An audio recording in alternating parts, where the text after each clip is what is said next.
So we have a special guest this week, but what Gabe doesn't know is that I almost replaced Gabe with this guest about 12 months ago.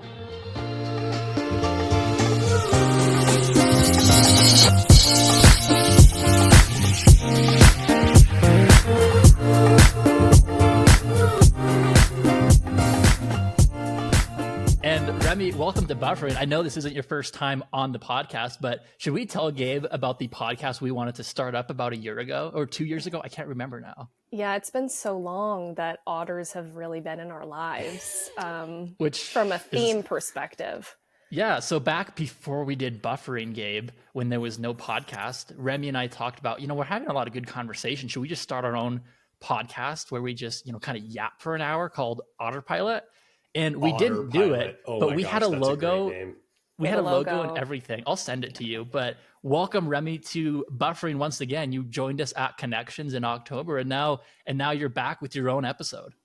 Thanks so much, Zach and Gabe, for having me. I'm excited to be here. And hopefully the audio is a little bit better than it was at Connections. Yeah, hey, live events.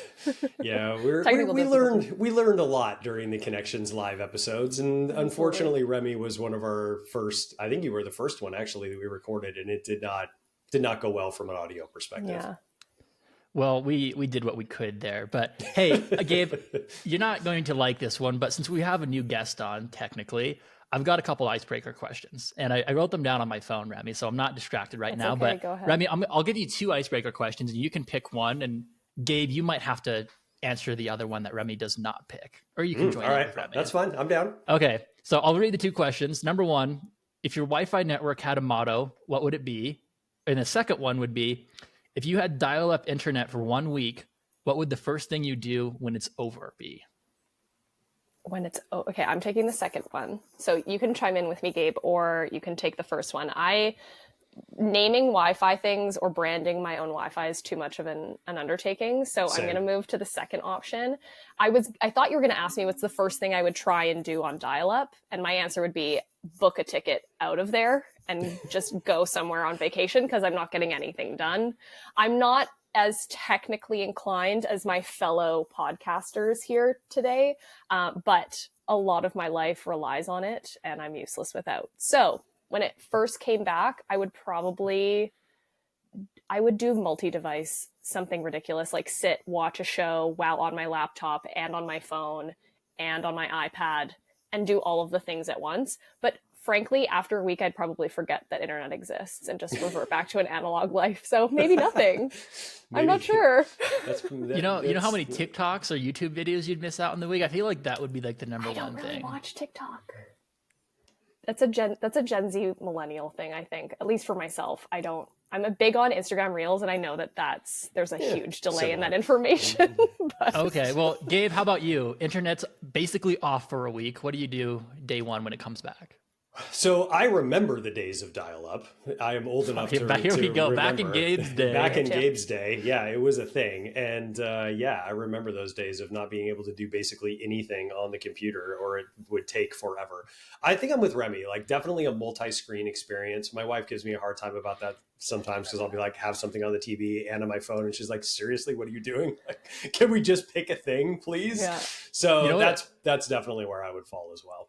Okay, I'll tell you what I would do too, but like honestly now, but like Please. What I've been doing lately is I'll be watching something on Hulu and then I'll have Google Maps open on my laptop. I call it map time, but like I'll just be like checking out Google Maps. I feel like it's a total like guy thing, but I like to know what's going on out there. This makes so much sense now, Zach, because there are times where you'll message me during the workday and say, hey, I found this. And I'm going, who finds these things? Who's on the internet doing these things that this comes up? So I'm glad to know that that's what you're doing in your downtime. The best is when I work with a new customer, I always pull them up on Google Maps too.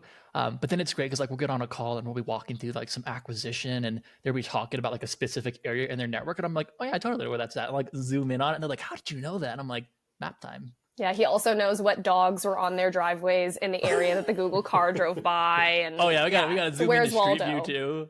Yeah, absolutely. I will say the Google Maps thing is very beneficial for exactly what you're talking about. I spend a lot of time searching for real addresses to put into websites so I can actually see what services a broadband service provider offers, which one of my pet peeves is when Bad I can't practice. see the services. Yeah, exactly.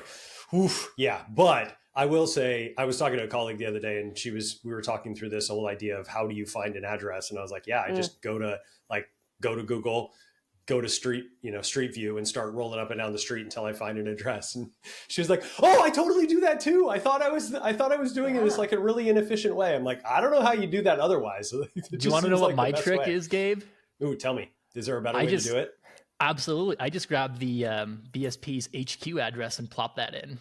That I have done that one before as well. Yeah, that one I actually have done if I'm struggling to find an address. We're giving everyone insight into what we do on a daily basis. I know, We're just stalking our customers online. Oh, gosh. Nap time. All right. Anyway, well, that's not really what we wanted to talk about today, but Gabe, you kind of picked the topic for this episode. We're bringing in Remy just because she's one of our fantastic colleagues within the success team. So, Gabe, do you want to introduce some of what we'll be talking about today? Yeah. So I had the pleasure of seeing Remy, I don't know, I guess it was about a month ago, not even a month ago, at our sales kickoff a few weeks ago in Vegas. And not to I just feel like I suck up to our guests all the time because I feel like I did this to John last week as well. But she did a wonderful job, just an absolutely wonderful job presenting on the main stage to a large group of people. And then I happened to actually share an Uber with her to the airport that day as well. And so we had a chance to kind of catch up and chat a little bit. And the topic that kept kicking around in my brain when I was talking to her is I feel like all three of us are kind of at different points in our career. Like Remy's kind of in the middle. I'm now the old guy in this conversation, and Zach is the new career person. And so we thought it would be fun to bring Remy on. And I know we're not quite like 10 years apart, but we're like, kind of close-ish, right? So it's like the new person in their career, the person who's growing their brand and doing all of these wonderful things that Remy is doing. And then me being the weirdo old person that's just sort of at the tail end of their career. Maybe not tail end yet, but And definitely not weirdo, but nice try. But we thought it would be fun just to kind of think about those different points in your career and talk about what have we learned? What do we wish we knew when we were earlier on in our career? Maybe ruin some of Zach's views of what his career is actually going to be like. I just think it'll be fun. It's funny you say that because a few months ago I was thinking man 3 years down 50 more to go until I can retire, but the countdown checking off the days. I think it's really interesting. Behind me. Yeah, I think this topic's really interesting, Gabe, actually, because Zach and I talk about this on a regular basis. And Zach, I might be stealing your thunder here of what you wanted to share on the podcast today, but when I joined Calix, they gave us a mentor within the success division, and my mentor was Zach. And I know that that's special because on today's podcast, we've got a full chain of mentors because you were Zach's mentor when he started at Calix. It's like a weird little triangle. Yeah, mentor super strange here. In a great way. But it's interesting now because I think I'm at a point in my career with Calix and my time with Calix where Zach is still a knowledge holder that I go to for inquiries because he has such an extensive knowledge, thanks to you, of course, on starting that journey with him and then his own journey within Calix and just his thirst for knowledge. But he's now coming back and even asking in some cases, and Zach, I hope it's okay that I share that, some cases of, hey, what's your advice on how I could approach this? Or do you have an opinion of how I might better go about doing this as a career move or in how to handle a situation with a customer? And it's really interesting to have that dynamic of where it's very, double-sided and very reciprocal. So I'm excited to jump in. I don't know if you guys have any specific questions, but Zach, did you have anything to add to what I just shared? No, I like it. It was good calling out the triangle. I was lucky to work with Gabe the first few weeks. Actually, Gabe, you were on vacation when I started, if you recall this correctly. So I was flying solo for a little bit. I don't know. I totally don't remember that. He was as unwilling to do that as you were to be my mentor. We'll just say that. Okay. I don't want to do this so much. I'm just going to leave and go on vacation. That's exactly. So, a few weeks in, Gabe shows up and we had that initial introduction. Now we have a podcast, and now here, Remy's on the podcast too. So, Gabe, I apologize for almost replacing you with Remy, but now you can kind of understand how things have aligned. Yes. Well, I will say it was a great podcast title that you had for your guys' podcast. That was just fantastic. And I may have to circle back and replace you with Remy when you go on that hike in like a month and fall off the side of a mountain. So Okay, let's hope there that Zach's still might mom's be- not listening to the podcast. Wait, You know, okay, trigger. Two comments there. One is, yeah, the hike's behind me. So if you're watching on Spotify or you're listening on Spotify, get into that video and check it out. But two, speaking of people's moms, Remy, did your mom know about this podcast episode with you as a guest? Because I know she's Jude. listened in the past. Jude's going to be very excited. I think there were breadcrumbs. I think she mentioned, Zach, that you've dropped my name on a couple of podcasts or acknowledged her a couple of times. So I know that she's sitting there listening. So, hey, Jude, how's it going? Zach, Gabe, and I say hi. I love it. That's Hi, Jude. amazing. She's retired, but really keeping up with buffering, just in case. She likes to stay in the know. I love it. I love that. Well, you never I love know what that Gabe and our I will talk moms- about. Our moms care Quite a about broad this. fan base.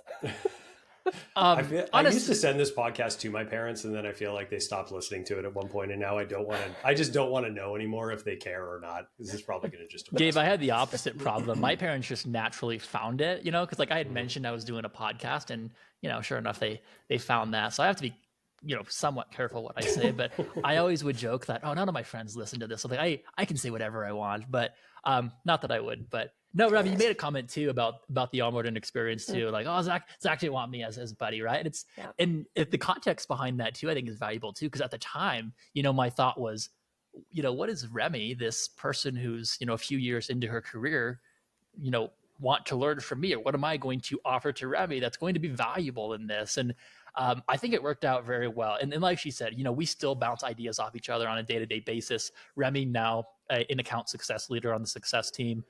Myself being a success engagement manager, we still have a very close working relationship. And Gabe, I know you and I do as well, but Remy is on the success team still, so she didn't move to sales. That's true. I know. She didn't abandon you like he takes every opportunity to say that, doesn't he? He really does. Yes. Well, I do think it's cool though. That's again why I like this conversation, because I like you, Remy, still feel like I learned so much from Zach, and just because I've been working for a certain amount of time, doesn't mean that I know everything by a long shot. And so I love talking to folks like Zach, folks like you, who have just a different perspective on things. And I learn a ton from, and I think it's so important. And John talked about this a little bit last week as well, about really trying to be curious about the people that you're working with and try to understand their perspective and kind of that active listening of where they're coming from.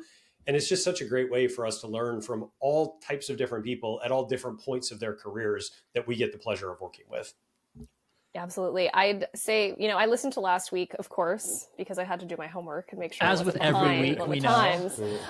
Yes, as with every week. But yeah, John's asking questions, and in preparation for our conversation today, and I think, as you mentioned, we're talking about things that we've learned throughout our career, maybe that we might do differently, and just advice for folks that are at any stage of their career, maybe going into a new industry where it almost feels like you're restarting your career, which is the case for myself.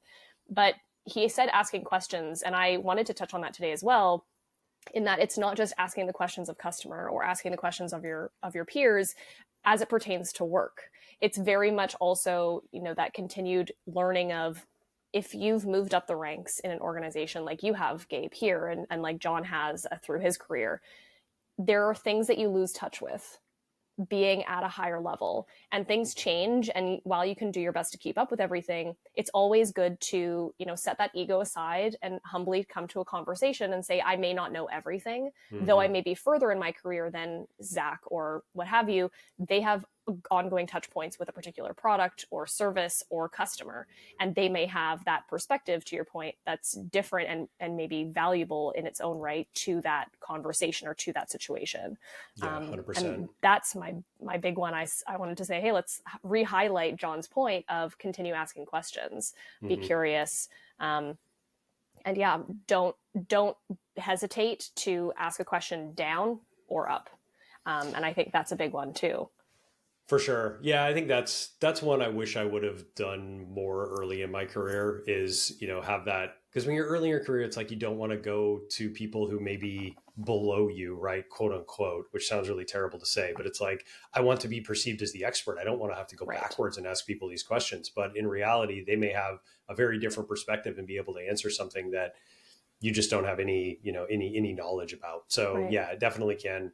Obviously, look to the people above you who are a little bit farther along in their career. They can provide you, great insight and feedback as well. But that doesn't mean you shouldn't go the other direction too. Right. And we're human. I think that sometimes when it comes to like lessons with the career life cycle, it's remembering that you are human, and though you're supposed to be bettering and furthering your experience and gaining all of this recognition, knowledge, all of that, there's also the understanding that you can't know everything, and we're not AI. We can't understand how every single metric is quantified or measured, and we can't understand the inner workings of absolutely everything.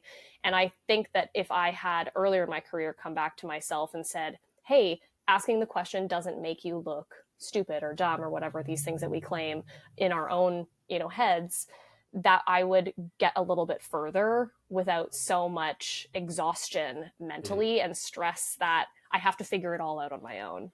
Yeah, totally.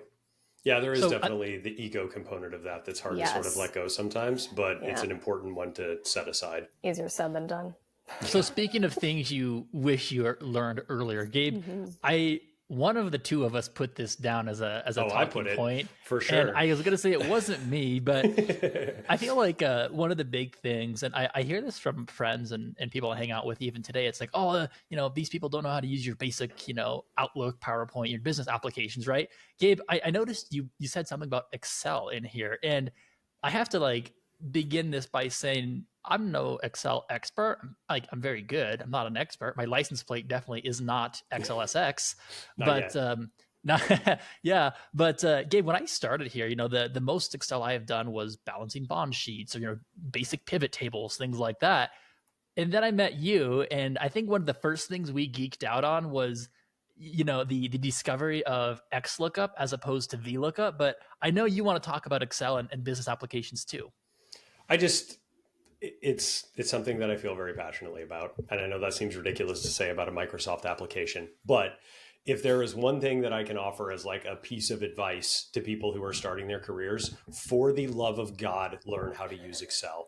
And you don't have to know every single piece of the application. It is huge and you will never know all of it. But there are some basic things that you can learn that will be wildly beneficial to you in your career. When I look at the things that have helped me, I don't even consider myself an expert. There are people who are on a whole nother level as me. But what I can say is working with folks on a regular basis, when you know how to do these things and know how to do them well, they think it's magic. They just cannot believe that you can do things so rapidly, that you can do, kick this stuff out so quickly when they ask for things. And that's just that basic understanding of how to use a product like Excel, making sure that things look good. Zach, I think I've said this to you a million times before, but I'll say it again. If you have two reports and one is 100% accurate, but looks like crap, and one is mostly accurate, but looks really nice, people are going to believe the one that looks really nice, probably, 99 times out of 100. If your stuff looks like garbage, people are not going to believe you. So, learning how to format things, learning how to make them succinct is so important. And again, I don't think there's a tool that's more beneficial than Excel to try and learn, especially if you're working in a business environment. Do you remember last year, Gabe, we were geeking out on tech earnings as we always do. And there was one company, and in their annual report, this is $1 trillion company, and in their annual or quarterly report, they straight up had the default Excel charts with the default Excel colors. Dying. I know exactly who that was. I still love that. Sorry, I got all fired up about this. So it was Tesla. In Tesla's annual report, they have this trend chart that is just the full-on default colors of a line chart in Excel. And I don't know why, it just made me laugh so hard. That's hilarious. I will say that leads me into just the breakdown of that. And I think that there's an element of the Excel comfort or these other applications and comfort with using them in business capacity of just that comfort going into an Excel sheet and not getting that sense of overwhelm. And I'm somebody who doesn't come from a financial background. I didn't study business in school. I actually have a degree in kinesiology and exercise science. So I was nowhere near an Excel spreadsheet. And anytime in the first couple of years of my career, we would get into meetings that I had to be a part of, and an Excel spreadsheet opens and I would to our earlier point of Zach, kind of glaze over a little bit and Yeah. tune out because I was so overwhelmed. I didn't know what anything meant. I didn't know where and the numbers and just all the values in there was so overwhelming. And that is a point, and maybe we're moving to this too quickly and you want to talk about Excel a little bit more, but it's another piece of comfort. And I'm thinking just about comfort in general, getting comfortable with applications, getting comfortable speaking to folks of different backgrounds and of asking those awkward questions that you feel like maybe we need to call out the obvious. But to your point earlier, Gabe, as I spoke on stage, and it's not something that I particularly call out and something I spoke about with my leader of being one of my strengths. I would never say, oh, I'm a great public speaker, but I'm very comfortable on stage and I'm very comfortable in front of people. And I almost to a fault am not kind of swayed negatively by being in front of a lot of people and being the spotlight. Large Zoom room, large Teams room, or in a space like our main stage at Connections or at Sales Kickoff.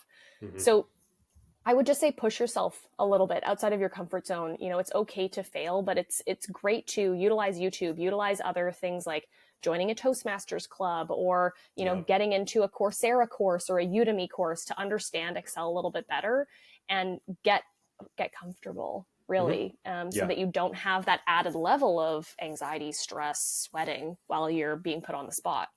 So I have to disagree with you on one thing. I think you are a wonderful public speaker. Well, thank you. I'm just saying I wouldn't call it out as my forte, you know? I absolutely would. I was really impressed with how, you know, the poise that you had in that type of environment where you're presenting to, I don't know what it was, probably 500 people, right? Like that's a difficult thing to do. I almost feel like it's harder when it's your peers too, versus customers even, where it's just something different about presenting in front of your peers. But I thought you did a wonderful job. And I'm so glad you called out the like Toastmasters thing too.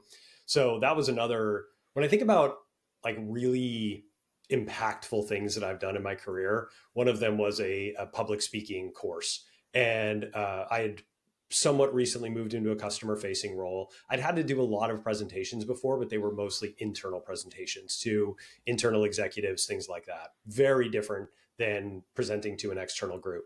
So I went to a class, kind of humbled myself and went and did it, right? And oh my gosh, that was such a good experience. It was horrible because it was a class where they tape you, they videotape you, and then they make you watch back the video with the rest of the class and tell you all of the things that you were doing wrong, which was torture.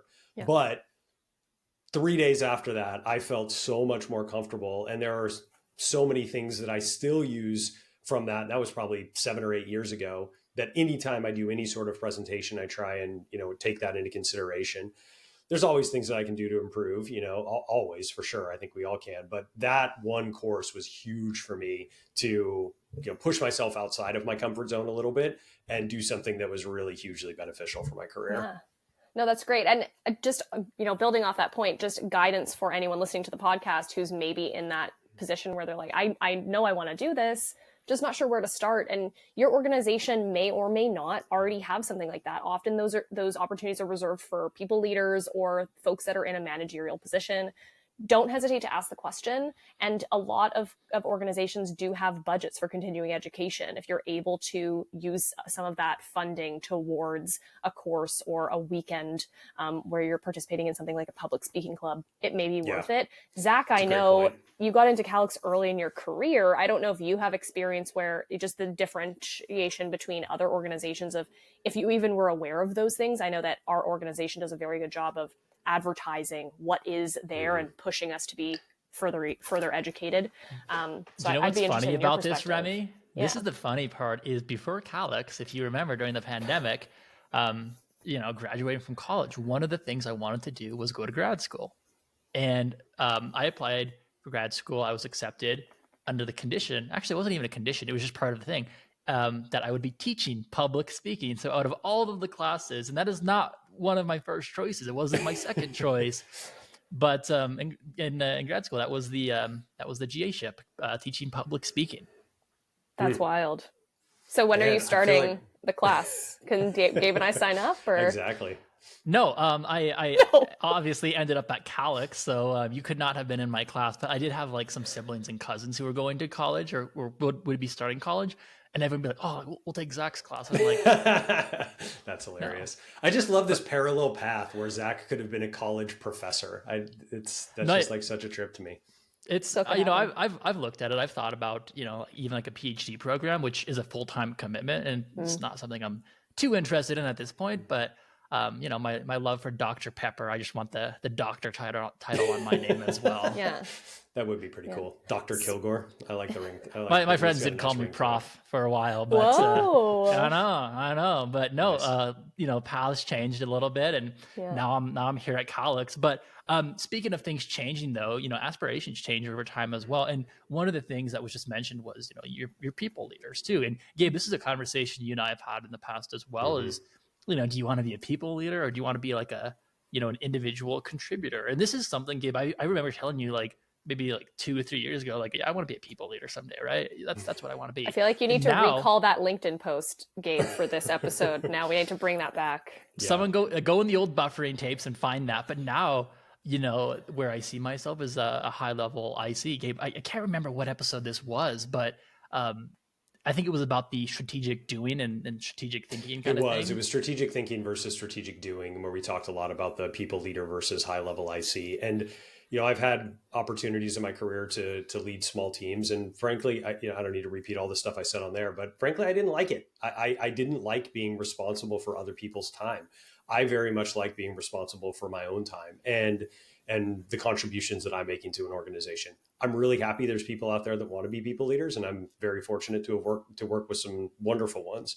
But again, it's just not something that I'm interested in. And again, not to totally repeat everything that we said in that episode, but it's when you decide that you don't want to be a people leader, you feel like you're putting kind of an artificial cap on your career, which I think can be a little bit of a bummer, and you feel like you're taking a step backwards.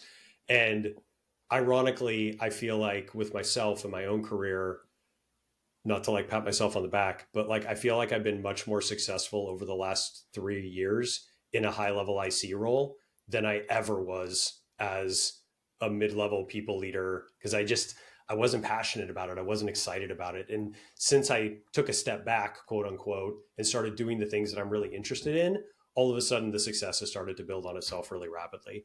And I think there's a lot to be said there for just really knowing what you're interested in, knowing what you're good at and what you want to do, and focusing your time and effort there versus the thing that I feel like I need to do in order to progress my career, quote unquote. Absolutely. I think it plays, not to get away from this topic, but it plays really well into the career lessons of evaluation of roles that you're going to put yourself up for. And if there's a true, direct correlation with not only your strengths and maybe things that you're looking to build on and grow within yourself, but does it align with your desire to lead? And there's a very different definition, as we've talked about extensively, and you guys had talked about extensively in that conversation, but leadership versus coaching and mentorship versus being a people leader by title versus the actual act of being a people leader. And I've personally had, through all of my different jobs and organizations that I've worked with, I've had very different types of leaders. And my favorite type of leader, I can say, is those that are dedicated to pouring time back into their team members and that allow you the opportunity to learn and grow and ask questions and get time in their calendar. It also, within the past year or so, I've had that opportunity of working with a leader like that, and it has been immensely helpful for me in settling into where I am and knowing that I'm confident in going forward into other roles and aspiring to be a leader like that. And I'm not the IC type that you are. I much prefer working with people and doing that, but I'm not ready for that yet because I see the amount of dedication that it needs to be that type of good people leader. It's a tremendous amount of work for sure to be a good people leader. It is a lot of work for sure. And I think there's a maturity there, Remy, of like knowing, okay, I'm not quite there yet, but this is the path that I want to go down, and these are the steps that I need to take in order to get there. It sort of gets to another bullet that we had in here, which is that desire to jump around to different orgs versus sort of settling in at a different at an organization for a while. I've obviously been at Calix for a long time. Zach, you're a lot earlier in your career. Remy, you've had a few different stops along the way, but like it's interesting looking at people's resumes and kind of seeing like, why did you move from one thing to the next? What drove you to jump to this thing or this thing? I'd be curious, Remy, just to hear your perspective on like, how do you decide, okay, it's time for me to go check something else out, or, what were the reasons that you decided to move around from one org to the next? Great question. So first factor for me, and this was just situational, was, location. I actually decided during the pandemic that was referenced earlier that I do remember well, Zach. I moved to Vancouver from Winnipeg, which is a prairie province prairie city in the middle of Canada, to the West Coast. And it's very different here. I was working remotely for a company that's based in that previous province, and it just didn't work out to where it was meeting my expectations for growth either. I was going to ask you, so did you have a job in Vancouver, or so you kept the job in Winnipeg, but you moved to Vancouver and then it didn't work out? Yeah. And I also had and have still, and something that I'm working on in my career, is a tendency to say yes to be helpful in every situation and overwhelm myself. And my goal, that's my goal for 2025 is to be proactive in preventing my burnout and preventing my resentment, which is the key, because my burnout comes faster when I resent the work that I'm doing. And I'm 100%. Not saying that to, speak ill of what the work that we do or our customers or anything. It's just, I tend to fill my plate because I am a people pleaser, but also I just really like to be helpful, and I want to make sure that everyone's getting the best out of me. And so with that, I was burnt out with that previous role, and it gave me so much as far as lessons, as far as teachings that I've brought forward into this role. But I never had broadband on my radar. And the only reason that I really came to consider it as an option is because I had a friend that I made here through a mutual friend who had just got a job at this amazing new company, and she's in the sales organization, and Gabe works very closely with her. Some would call them technically for her. Yeah, technically for her, but with her, I guess we could say with her. She would say with, so I'm not going to say that. And she had said, when you are ready to have a conversation about the next step in your career, let's talk, because you would be so perfectly suited for success here. And I owe her this stage in my career because she called it. Yeah. Tiffany Sure, shout out. Yeah. Shout out to Tiff for sure. She's the best. So that was really it, is I relied on someone else, and I took their guidance, a trusted, advisor in my life. I took her guidance to say, hey, this was the next step. And she saw that I was ready for it. And so I jumped in. To go back to something that you said there, which I think is really interesting, because I too fall into this bucket of like, I'm a people pleaser. I want to say yes to things. And this is something that I've tried really hard over my career to get better at. And I think there's a natural progression that happens over time of, at the beginning of your career, it's actually really important, I think, to say yes to just about everything, because you want to try all of these different things. That's not my job, should not be in your vocabulary for probably the first 5 years of your career, in my personal view. And then once you start to learn all of these different things and have a level of expertise, then you can start to say no to things. And it's really important to say no to stuff, because there's things I'm really good at. There's a whole bunch of stuff that I'm really not. And I shouldn't be saying yes to things that I'm not good at just because I want to help people or be that people pleaser. And that's something that takes maturity for sure. And frankly, that's one that's been a struggle for me my entire career for sure.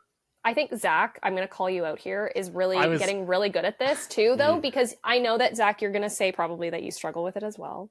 But I think that something that I've noticed in working with Zach, not to be this to be a performance review, but in working with Zach, I was feeling attacked a little bit during this conversation. I was waiting. What I want to say is, Zach, when I started, every time I came to him with a question, he would provide it to me, but also, he would go above and beyond and say, oh, let me do that and let me take that and give it back to you, because he knew that what he was going to deliver to me at that time was outside of my capacity. And he, for the betterment of the customer and the betterment of our team, wanted to take that on. And something that I've noticed in his recent, kind of progression through his own role and just settling into where he wants to be in his career, he's very good at connecting. So instead of being the people pleaser with the actual output, he'll say, hey, actually, you can find that here. Let me show you where it is. Or, hey, let me get in, this other expert that can speak to you on that.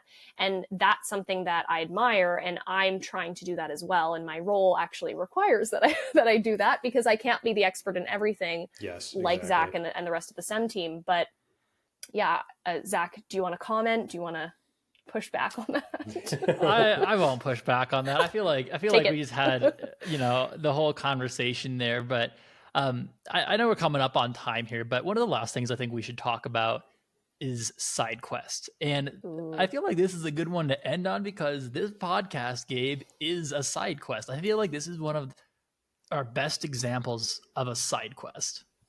I think it's a really good example as well. And because when you have to talk about something for, 40 minutes and on a weekly basis on a podcast, you kind of force yourself to get really knowledgeable about that topic. And so I find that the research that we have to do in order to do this podcast, which is typically just me reading ridiculous articles in the evening and things like that, but it's been so beneficial for me to, really have to kind of force myself to think about these topics and really try and bring something unique to the table to say. And it's been hugely beneficial for me just to force myself to think differently, force myself to research a little bit differently, and to have an opinion on some of these things that if we were just sending text messages back and forth to each other, about these topics, it wouldn't really matter as much. So I'm with you on the side quest thing. I think it's been extremely beneficial. And, totally. And I'll agree with that too. As a, customer facing role where we talk about things like this on a daily basis, a lot of the conversations we've had on the podcast are conversations I'll then have with customers, or maybe it's something I previously had with a customer and then went back, did my research. I feel like we're constantly pushing ourselves to be better, Gabe, especially with these topics, because the reality is we can't just, pick a topic and show up and talk about it, right? Like, we want to make sure that everything we share on the podcast is a best practice, or, is going to drive results to be beneficial. Besides Excel, there's very few things that I can just, talk about extemporaneously without doing absolutely zero research. So it is important for us to do those things. Remy, I'm curious to hear your perspective on this too, just because I believe you were doing kind of like a consultant role for a little while too, right? Yeah. And as a previous role, of course, in working with an organization that was consulting across various different types of industries, and I operated specifically in a strategic direction role.